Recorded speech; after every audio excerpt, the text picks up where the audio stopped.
Jesi li se čuo sa Markom poslije meča? Mislim, ono poslije meča jeste, ali ovo sad u zadnje vrijeme nešto.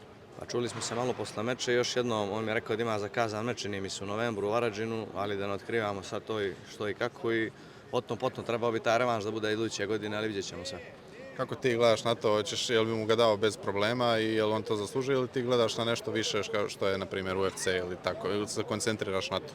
Pa ukoliko dođe u UFC to naravno neće odbiti, ali revanš s Markom isto možda najveća borba opet za mene što može da bude, da rasprodamo opet arenu i naravno što se tiče finansijskog aspekta to je najbolje za mene što može da bude, kao i marketing.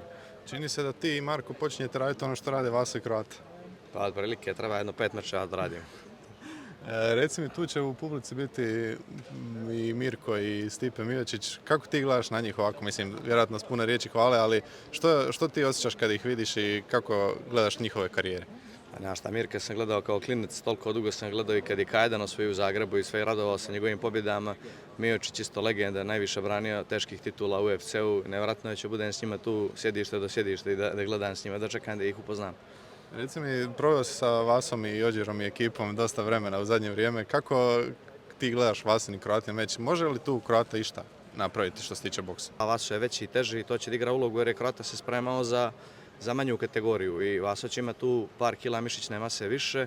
Boks je na njegovoj strani, leži mu više, ali vidim da će Kroata mnogo da gura napred i da traži taj klinč. I prljavi taj boks, neki uppercut iz klinča i slično. Mislim da će bude dosta prljav meč i vidjet ćemo. Mislim da će to da ide na odluku, sad što će biti, ne znam, sve kako ko nametne svoju igru.